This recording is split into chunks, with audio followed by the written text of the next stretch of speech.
भारत माता की कितने बजे से बैठे आप लोग? 10 बजे से। सही बताइएगा। 9:30 बजे से। लग रहा है कि काफी पहले आप लोगों को बुला लिया गया था। इस स्कूल के प्रबंधक महोदय ने मुझे 12 बजे आने के लिए कहा था। मैं 1 घंटा लेट इस नाते हूँ कि बहुत सारे कार्यक्रमों में जाना था और मैं सबसे पहले आप सबसे विद्यार्थियों से मैं क्षमा चाहता हूँ कि मैं 1 घंटे खुद विलम्ब से आया हूँ। नीचे भोजन की बढ़िया व्यवस्था इन्होंने कराया, मैं देख के आ रहा हूँ। तो उस भोजन अभी कुछ समय के बाद मिलेगा, स्वादिष्ट भोजन मुझे लगता है आप सबको। तो एक बार थोड़ा दम लगा के बोले भारत माता की जय, भारत माता की जय, भारत माता की जय, वंदे वंदे।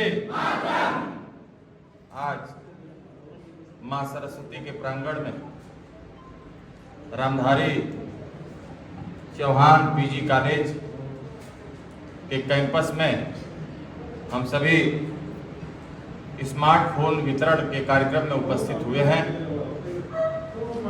मंच पर विराजमान इस स्कूल के प्रबंधक आदरणीय सुरेश चौहान जी, भारतीय जनता पार्टी के नेता, हम सबके बड़े भाई आदरणीय आनंद सिंह रैकवार जी, भारतीय जनता पार्टी के नेता आदरणीय आनंद सिंह गुड्डू जी, भारतीय जनता पार्टी के नेता आदरणीय अशोक कुमार जी, भारतीय जनता पार्टी के यहाँ के सम्मानित मंडल अध्यक्ष प्रिय छोटे भाई आदरणीय शेषनाथ सिंह जी, भारतीय जनता पार्टी के नेता आदरणीय राजा आनंद ज्योति सिंह जी, पंकज राजभर जी, डॉक्टर राजीव सिंह जी, राजू श्रीवास्तव जी, शैलेश गोड़ जी, प्रधान प्रतिनिधि ग्राम बस्ती, रामकृत गोड़ जी, प्रधान मंसड़ी, हरिशंकर चौहान जी, भारतीय जनता पार्टी के नेता आदरणीय रामविलास चौहान जी, सुवेश कुमार चौहान जी जो इस विद्यालय के प्राचार्य हैं, राम लखन चौहान जी प्रवक्ता, सुनील चौहान जी प्रवक्ता, सरपंच यादव जी, प्रभुनाथ चौहान जी पूर्व बीएसए श्रावस्ती, इस समय वर्तमान में आप डायरेक्ट सैदपुर में के रूप में काम कर रहे हैं। इस स्कूल के तमाम सम्मानित शिक्षक बंधु, सम्मानित यहाँ के ग्रामवासी जो आए हैं इस विद्यालय परिसर में इस कार्यक्रम में सम्मिलित होने, और भारत के भविष्य जिनको आज यह स्मार्टफोन तमाम मातृशक्ति के रूप में ऐसी तमाम अपनी बहनें बैठी हैं, भाई बैठे हैं। मैं आज के इस कार्यक्रम में आप सबका सादर अभिनंदन करते हुए मैं एक बात कहना चाहूंगा। आज के अवसर पे संचालक महोदय ने जो संचालन कर रहे थे उन्होंने एक बात कही कि स्मार्टफोन का यूज क्या है। डिजिटल इंडिया के क्रम में आप सबको यह स्मार्टफोन दिया जा रहा है, और डिजिटल इंडिया क्या है इसके बारे में कोई बता सकता है क्या? एक कोई विद्यार्थी डिजिटल इंडिया का सपना किसने देखा, ये कोई बता सकता है क्या? डिजिटल बनाने की तरफ अग्रसर कौन है, कोई बता सकता है क्या? मैं आप सबके बीच में एक विद्यार्थी की तरह ही हूं। मैं यहाँ कोई राजनीतिक भाषण देने नहीं आया। ठीक है, मैं राजनीतिक दल का कार्यकर्ता हूं, भारतीय जनता पार्टी का अध्यक्ष हूं, लेकिन एक जानकारी होनी चाहिए। मैंने बताया अभी अपने उद्बोधन में कि आप सभी भारत के भविष्य हैं। इस नाते मैं पूछना चाहता हूं, बताओ अपना नाम बताइए आप जी। कितनी उम्र है आपकी? तेज से बोलो। 19 साल की उम्र में बहुत तेज बोलते हैं, देख रहे इतनी दूर से बोला, बिना माइक के भी बोलूंगा तो वहां तक सुनाई देगा। नाम बताओ ना। हम बताओ भैया।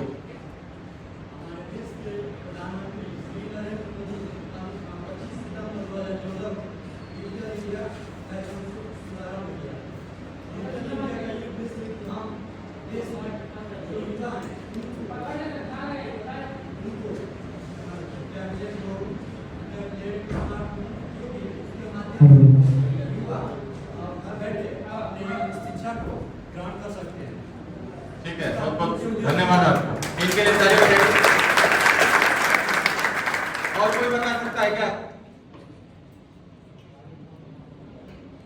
आपके पढ़ाने वाले शिक्षक होंगे, रोज क्लास में आपसे पूछते होंगे, बताते होंगे।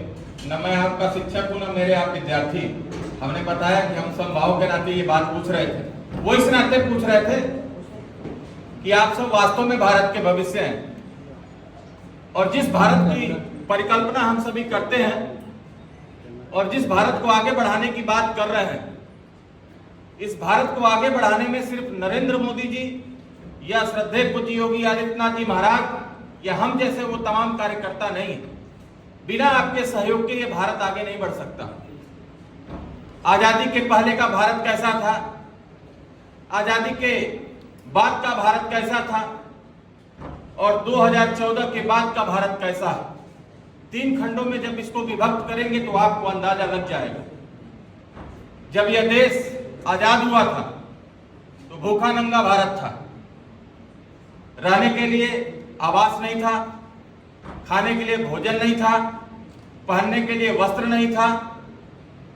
अगर जो आपको नहीं पता तो आपके पूर्वजों को निश्चित रूप से पता होगा, और आपके पूर्वजों का मैं इस नाते नाम लेना चाहता हूं कि आप कभी घर में बैठते होंगे खाली, तो जो आपके बड़े बुजुर्ग हैं घर में बैठते होंगे और कभी आपको इंटरेस्ट रहता होगा कि हम किस इतिहास से जुड़े हुए लोग हैं, किस देश में हम सभी पैदा हुए, यहाँ की संस्कृति और यहाँ की मिट्टी कैसी है।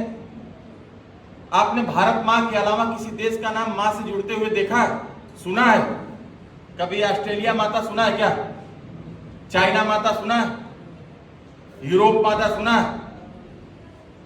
लेकिन हिंदुस्तान एक ऐसी जगह है जहां जब भारत का नाम आता है तो मां की संज्ञा दी जाती है।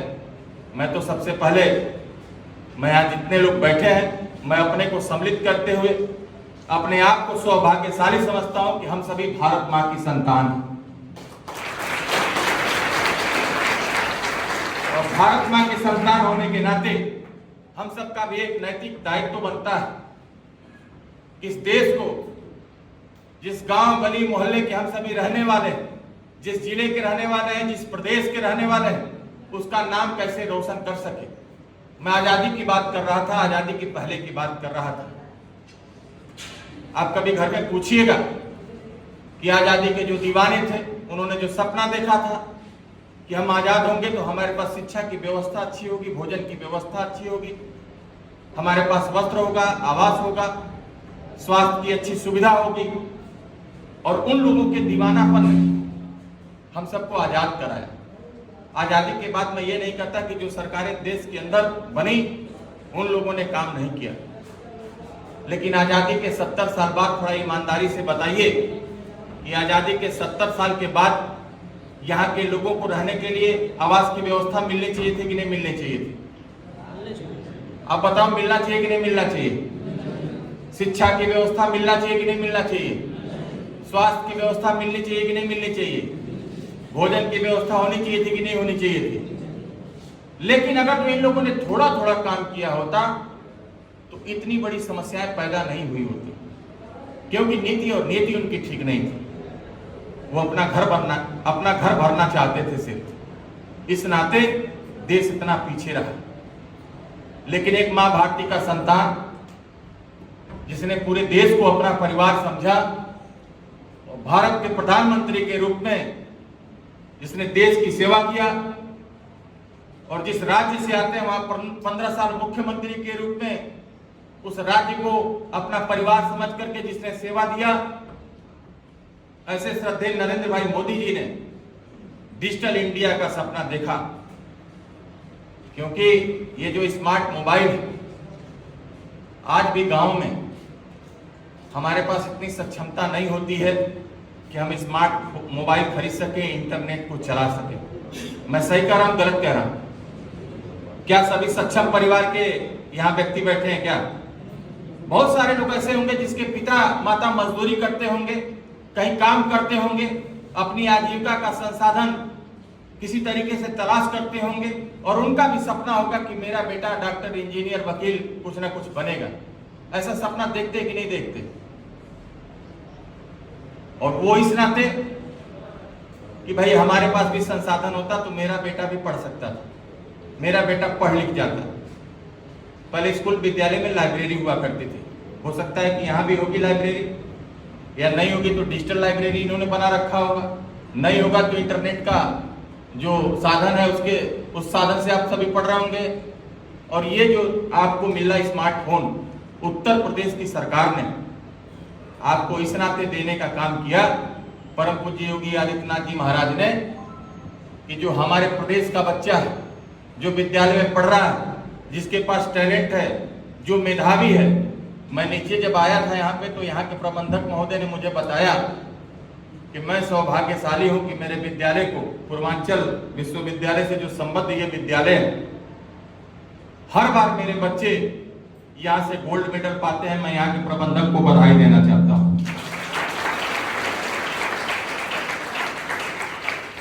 अभी हमारे प्रिय अनुज शेषनाथ जी बता रहे थे कि जब इस क्षेत्र में स्कूल विद्यालय नहीं था तो शिक्षा की अलग जगाने का काम किया और यहाँ इस प्रकार के विद्यालय का निर्माण करने का काम किया। ऐसे सुरेश जी को मैं बधाई देना चाहता हूँ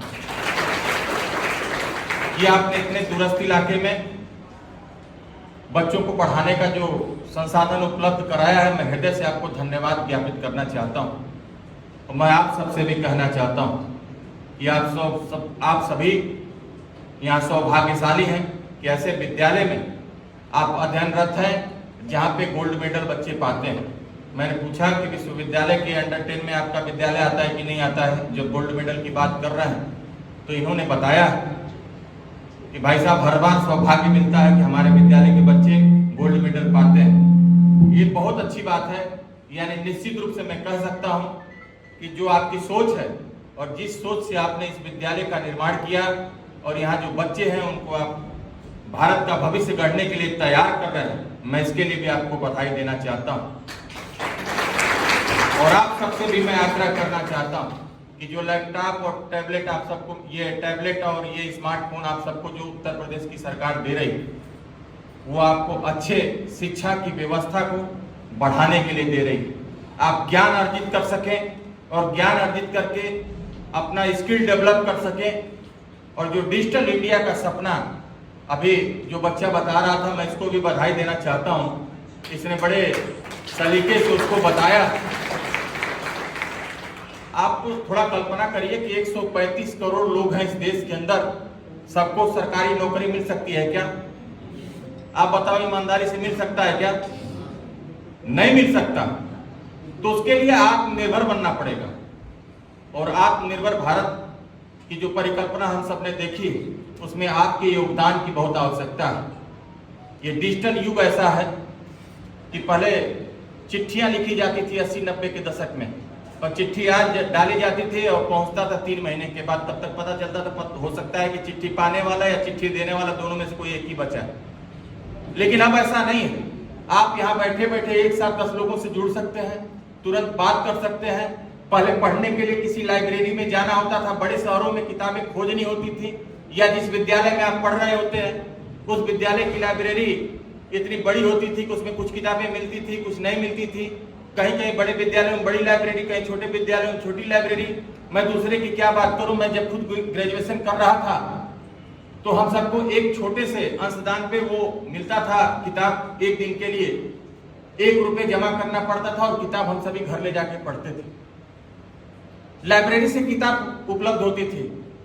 और कभी कभी ऐसा होता था कि वो वॉल्यूम 2 ही 3 के मात्रा में उपलब्ध होती थी, और कोई 3 व्यक्ति पहले, कोई 3 छात्र पहले लेके चले जाते थे, तो शायद चौथे वाले को नहीं मिलता था। लेकिन अब ऐसा नहीं है। डिजिटल युग है।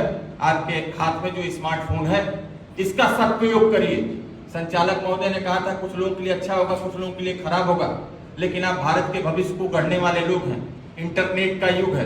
आप इस पे जितनी किताबें चाहे उतनी किताबें पढ़ सकते हैं, और जितनी उपयोग की चीजें उसको प्रिंट करा सकते हैं। मैं आप सबसे एक बात जरूर आग्रह करूंगा कि अगर जो आप सभी इस परिसर में हैं, माँ सरस्वती के प्रांगण में हैं, तो इस भारत को आगे ले जाने में कहीं ना कहीं आपका बहुत बड़ा योगदान बनने वाला है। आप ही के बीच से कोई लड़का, मुझे लगता है सब अपने मऊ जनपद के ही, कुछ बाहर के भी हैं, कुछ बाहर के भी हैं। आप थोड़ा कल्पना करो, या मऊ के होगे, गाजीपुर, आजमगढ़, बलिया, गोरखपुर, संत कबीर नगर, बस्ती, कहीं के भी होगे आप, थोड़ा कल्पना करना, जब कभी किसी के परिवार में कोई बच्चा डॉक्टर, इंजीनियर या वकील बनता होगा, किसी के भी परिवार में, या अपने खुद के परिवार में, या अपने गांव में, या गली में, मोहल्ले में, या जिस देश में, जिस राज्य में हम रहते हैं, या जिस जनपद में रहते हैं, तो पता चलता है कि मेरे गांव का जो सुरेश था, महेश था, जो भी कोई व्यक्ति था, वो डॉक्टर बन गया, खुशी होती कि नहीं होती? आप बताओ, खुशी होती कि नहीं होती? खुशी इस नाते होती है क्योंकि आपके गांव का रहने वाला है, और जब आप बन जाओगे तो आपके परिवार को और आपके गांव को खुशी होगी कि नहीं होगी? तो बिना लक्ष्य के कोई काम आप करना मत। आप पढ़ाई कर रहे हो, सिर्फ पढ़ने के लिए पढ़ रहे हो, तो फिर पढ़ाई छोड़ दो। एक लक्ष्य निर्धारित करिए कि हम ग्रेजुएशन करके हमें ये करना है, हमको पोस्ट ग्रेजुएशन करके ये करना है, बीए एमए पास करके क्या करोगे? कुछ नहीं कर सकते। डिग्री मिलेगी, बाकी नौकरी नहीं मिलेगी। तो अपने स्किल को डेवलप करो, इस डिजिटल इंडिया का हिस्सा बनो और आत्मनिर्भर बनो। मेरा आप सभी से कहना है, सही दिशा में बिना लक्ष्य के कोई काम, अगर जो बिना लक्ष्य लिए कोई काम करोगे और दिशा सही नहीं होगी तो कुछ नहीं कर सकते। पूरे जीवन में भटकाव रहेगा। आधा अधूरा ज्ञान जहर से खतरनाक होता है। तो मेरा ये कहना है कि इसका सही सदुपयोग करिए और धन्यवाद दीजिए उत्तर प्रदेश की सरकार को। एक सरकार ने और योजना शिक्षा के क्षेत्र में लॉन्च की है, जो गरीब बच्चे हैं उनको मुफ्त में कोचिंग दी जा रही है। कितने लोगों को जानकारी है मुफ्त में कोचिंग चल रही है ना अभ्युदय योजना में? आपका कितना % है बेटा? 64। अगर जो सरकार से कोई बैठ जाओ, सरकार से कोई सुविधा मिल रही है तो उसकी जानकारी होनी चाहिए, या आपके पास जानकारी नहीं तो आपके किसी दोस्त मित्र यार के पास जानकारी होगी, उससे जानकारी लीजिए और उस सुविधा का पूरा लाभ लीजिए। पहले गरीबों के बच्चे कोचिंग नहीं जाते थे, सिर्फ अमीरों के बच्चे कोचिंग जाते थे। कोटा पढ़ने के लिए जाते थे, वाराणसी जाते थे, लखनऊ जाते थे, दिल्ली जाते थे। लड़का होनहार था लेकिन उसके पास, उसके परिवार के पास संसाधन नहीं था कि वो कहीं जाकर के पढ़ सके। इसके लिए सरकार ने सोचा कि बच्चा गरीब है और टैलेंटेड है तो उसको फ्री में हम कोचिंग कराने का काम करेंगे। मैं इस मंच के माध्यम से पूज्य योगी आदित्यनाथ जी महाराज को बधाई देना चाहता हूं। आप देखे होंगे गांव में कोई ना कोई किसी न किसी गांव से ही आया होगा या छोटे मोटे शहर से ही आया होगा। मैंने आजादी के बाद कहा, छत की बात कहा था। अगर जो किसी ने छत मुहैया कराने का काम किया तो भारतीय जनता पार्टी की सरकार, केंद्र की सरकार और उत्तर प्रदेश की सरकार ने काम किया। शौचालय देने का काम किया है, आयुष्मान कार्ड से स्वास्थ्य की सुरक्षा देने का काम किया है। आज के पहले आप जब गांव में रहते थे तो बिजली बहुत कम आती थी, अब बिजली आ रही है और बिजली खपत इतनी बढ़ गई कि कभी कभी बिजली थोड़ा कम भी मिल रही हो। ऐसा है कि नहीं है? बताओ, है कि नहीं है? लेकिन पहले भी इतनी नहीं आती थी। भारतीय जनता पार्टी की सरकार देश और प्रदेश के अंदर जब से बनी तो यहाँ अगर जो बस्ती में लाइट जल रही है तो उत्तराखंड के पहाड़ियों पे भी सोलर लाइट से बिजली देने का किसी ने काम किया तो भारतीय जनता पार्टी की सरकार ने काम किया। ये डेवलपमेंट है, ये विकास का रास्ता है, ये भारत को आगे ले जाने का रास्ता है और इस रास्ते को किसी ने प्रशस्त करने का काम किया। तो यहाँ जितने लोग बैठे हैं इसी में से कोई एक बंदा ऐसा निकला, किसी ने भारत के विकास के रास्ते को आगे ले जाने का काम किया और उसको हमने अपनाया। आप थोड़ा कल्पना करो, भारत की संस्कृति और मिट्टी ऐसी है, अनेक अनेक धर्म, अनेक अनेक जातियां, अनेक अनेक संप्रदाय, लेकिन विविधता में एकता कहीं देखने को मिलता है पूरे देश के अंदर तो सिर्फ भारत में मिलता है। मिलता है कि नहीं मिलता? अगर जो हम होली मनाते हैं, दिवाली मनाते हैं तो हमारे इसी बीच में कोई ना कोई बैठा होगा जो ईद भी मनाने वाला होगा। गलत कर रहे हैं, सही कर रहे हैं? हमारा दोस्त होगा, हमारा मित्र होगा, हम उसी जगह रहते हैं, वो भी उसी जगह रहता है। तो हम जिस जगह पैदा हुए हैं इसको स्वीकारें, यहाँ की मिट्टी को स्वीकारें, यहाँ की संस्कृति को स्वीकारें और इस संस्कृति को स्वीकार करके देश को आगे ले जाने का काम करें। मैं आज के अवसर पर इतना ही कहना चाहता हूँ, फिर कभी मिलेंगे, बहुत सारी बातें होंगी। बहुत बहुत धन्यवाद। बोलो भारत माता की, भारत माता की।